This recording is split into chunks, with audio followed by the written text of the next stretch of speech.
ಅನ್ವರ್ ಮಾಣಿಪ್ಪಾಡಿ ಅವರಿಗೆ 150 ಕೋಟಿ ರೂಪಾಯಿ ಆಫರ್ ಕೊಟ್ಟಿದ್ರು ಅನ್ನುವಂತಹ ಮಾತು ಮತ್ತೆ ಸಂಚಲನವನ್ನು ಸೃಷ್ಟಿಸಿದೆ. ವಿಜಯೇಂದ್ರ ಮೇಲೆ ಕಾಂಗ್ರೆಸ್ ಮುಗಿಬಿದ್ದಿದೆ. ಇತ್ತ ಕಾಂಗ್ರೆಸ್ ನಾಯಕರು ಸುಳ್ಳು ಹೇಳ್ತಿದ್ದಾರೆ ಅಂತ ಅನ್ವರ್ ಮಾಣಿಪ್ಪಾಡಿ ಅವರು ಕೌಂಟರ್ ಕೊಡ್ತಾ ಇದ್ದಾರೆ. ಜೊತೆಗೆ ಖರ್ಗೆ ಕುಟುಂಬದ ಮೇಲಿನ ಬೇನಾಮಿಯ ಬಾಂಬ್ ಹಾಕಿದ್ದಾರೆ.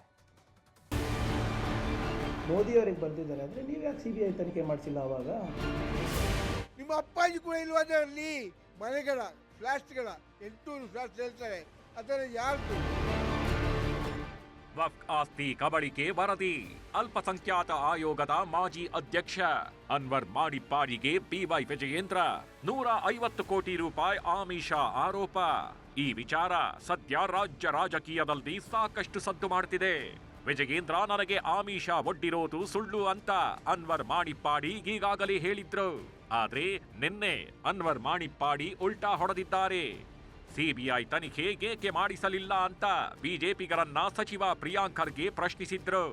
ಇವತ್ತು ತಿರುಗೇಟು ಕೊಟ್ಟಿರುವ ಮಾಣಿಪ್ಪಾಡಿ, ಪ್ರಿಯಾಂಕ್ ಖರ್ಗೆ ಕಳ್ಳರ ಕೂಟದಲ್ಲಿ ಬೆಳೆದವರು. ನಿಮ್ಮ ಅಪ್ಪಾಜೀನು ಬೇಜಾನ್ ಬೇನಾಮಿ ಆಸ್ತಿ ಮಾಡಿದ್ದಾರೆ. ಏಷ್ಯಾ ಮಾಲ್ ಯಾರ್ದು ಸ್ವಾಮಿ ಅಂತೆಲ್ಲ ಪ್ರಶ್ನಿಸಿ ಗುಡುಗಿದ್ದಾರೆ.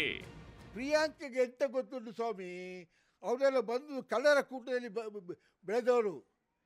ಮುಂಚೆ ಹೇಗಿದ್ರು, ಈಗ ಹೇಗಿದ್ದಾರೆ ಅರ್ಥ ಮಾಡ್ಕೊಳ್ಳಿ. What way you mister Priyanka? What was your father before joining politics and becoming a prominent minister in the Congress? ನಿಮ್ಮ ಅಪ್ಪಾಜಿ ಕೂಡ ಇಲ್ವಾದಲ್ಲಿ ಏಷ್ಯಾ ಮಾಲ್ ಯಾರ್ದು ಸ್ವಾಮಿ? ಯಾರು ಬೇನಾಮಿ ಹೆಸರಿ ಮಾಡಿಕೊಂಡದ್ದು ಮನೆಗಳ ಫ್ಲಾಟ್ಗಳ 800 ಫ್ಲಾಟ್ಸ್ ಹೇಳ್ತಾರೆ, ಅದರ ಯಾರ್ದು? ಇದನ್ನು ಬೇನಾಮಿ ಆಸ್ತಿ ಅಲ್ವಾ?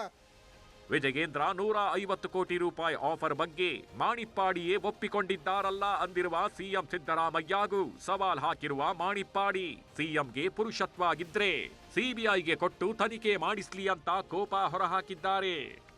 ಅವರು 150 ಕೋಟಿ ಆಫರ್ ಮಾಡಿದ್ರು ಅಂತ ಅವರೇ ಹೇಳಿರೋದು. ವಿಡಿಯೋ ರೆಕಾರ್ಡ್ನಲ್ಲಿ ಇದೆ, ಅವರೇ ಮಾತಾಡಿರೋದು, ಪ್ರೆಸ್ ಮೀಟಿಂಗ್ ಮಾಡಿ ಹೇಳಿರೋದು. ಗೊತ್ತಾಯ್ತಾ? ನಂಬರ್ 1. ನಂಬರ್ 2, ಈಗ ಇಲ್ಲ ಅಂತ ಹೇಳ್ತಾ ಇದ್ದಾರೆ ಆಫ್ಟರ್ ಮೆನಿ ಇಯರ್ಸ್. ಸ್ವಲ್ಪ ಅದು ನಿಮಗೆ ಮತ್ತು ನಿಮ್ಮ ಸಿ ಎಮ್ಗೆ ಸಿದ್ದರಾಮಯ್ಯಗೆ ಪುರುಷತ್ವ ಎಂಬುದಿದ್ದರೆ ಸಿ ಬಿ ಐ ಕೊಡಿ. ಯಾಕೆ ಸಿ ಬಿ ಐ ಕೊಡಿ ಹಿಂದೆ ಇಟ್ಟಿದ್ದೀರಾ ನೀವು? ಕೊಡಿ ಸಿ ಬಿ ಐಗೆ. ನೀರು ಹಾಲಿಗೆ ಹಾಲಾಗುತ್ತೆ. ಯಾಕೆ? ಧೈರ್ಯ ಇದ್ದರೆ ಮಾಡಿ. ಮಲ್ಲಿಕಾರ್ಜುನ ಖರ್ಗೆ ಕುಟುಂಬದ ವಿರುದ್ಧ ಎಕ್ಸ್ನಲ್ಲಿ ಕಿಡಿಕಾರಿರುವ ಕೇಸರಿ ಪಡೆ. ಖರ್ಗೆ ಸ್ಕ್ಯಾಮ್ ಎಕ್ಸ್ಚೇಂಜ್ ಅಂತ ಪೋಸ್ಟ್ ಮಾಡಿ ಕೆಂಡಾಕಾರಿದೆ. ಕಡು ಭ್ರಷ್ಟ ಖರ್ಗೆ ಕುಟುಂಬದ ಸ್ಕ್ಯಾಮ್ ಎಕ್ಸ್ಚೇಂಜ್ ನಲ್ಲಿ ಮಲ್ಲಿಕಾರ್ಜುನ ಖರ್ಗೆ ಅವರ ವಕ್ಫ್ ಭೂಮಿ ಅಕ್ರಮ ಸದ್ಯ ಮುಂಚೂಣಿಯಲ್ಲಿದೆ ಅಂತ ಆರೋಪಿಸಿದೆ. ಮಾಣಿಪ್ಪಾಡಿ ಆರೋಪದ ಬಗ್ಗೆ ಸಿಬಿಐ ತನಿಖೆ ಮಾಡಿಸ್ಲಿ ಅಂತ ಬಿವೈ ವಿಜಯೇಂದ್ರ ಮತ್ತೊಮ್ಮೆ ಆಗ್ರಹಿಸಿದ್ದಾರೆ. ಆದ್ರೆ ಈಗ ಸಿಬಿಐ ಏಜೆನ್ಸಿ ಬೆಲೆ ಕಳೆದುಕೊಂಡಿದೆ ಅಂದ್ರು ಸಚಿವ ಮಧು ಬಂಗಾರಪ್ಪ. ನನ್ನ ಮೇಲೆ ಇರ್ತಕ್ಕಂಥ ಆರೋಪ, ಅನ್ವರ್ ಮಾಣಿಪ್ಪಾಡಿ ಅವರ ವರದಿ, ಯಾರ್ಯಾರು ಭ್ರಷ್ಟಾಚಾರ ಮುಳುಗಿದ್ದಾರೆ, ಲೂಟಿ ಹೊಡೆದಿರ್ತಕ್ಕಂಥವ್ರು ವಕ್ಫ್ನಲ್ಲಿ ಕಾಂಗ್ರೆಸ್ ಮುಖಂಡರು. ಹಾಗಾಗಿ ಸಮಗ್ರ ತನಿಖೆ ಆಗಬೇಕು ಸಿಬಿಐಯಿಂದ ಅಂತ ಹೇಳಿ ನಾವು ಕೂಡ ಒತ್ತಾಯ ಮಾಡಿದ್ದೇವೆ. ಆ ಏಜೆನ್ಸಿಯಲ್ಲಿ ವ್ಯಾಲ್ಯೂನ ಕಳ್ಕೊಂಡ್ಬಿಟ್ಟಾರಲ್ರಿ, ಅವರಿಗೆ ಕರೆಕ್ಟಾಗಿ ಅಡ್ಜಸ್ಟ್ಮೆಂಟಿಗೆ ಸರಿ ಇರ್ತದೆ ಸಿಬಿಐ ವಿಜೇಂದ್ರ ಅವರಿಗೆ. ಅದಕ್ಕೆ ಅನ್ಕೊಡ್ರಿ ಅಂತಾರೆ, ಮತ್ತೆ ಸ್ವಲ್ಪ ಅಡ್ಜಸ್ಟ್ ಮಾಡ್ತೀನಕ್ಕೆ. ಒಟ್ನಲ್ಲಿ ಅನ್ವರ್ ಮಾಣಿಪ್ಪಾಡಿ ಆಡಿದ್ದ 150 ಕೋಟಿ ಆಫರ್ ಮಾತು ರಾಜಕೀಯ ಯುದ್ಧಕ್ಕೆ ತಿರುಗಿದ್ದು. ಇದು ಎಲ್ಲಿಗೆ ಹೋಗಿ ಮುಟ್ಟುತ್ತೋ ಕಾದು ನೋಡಬೇಕು. Bureau report, news 18.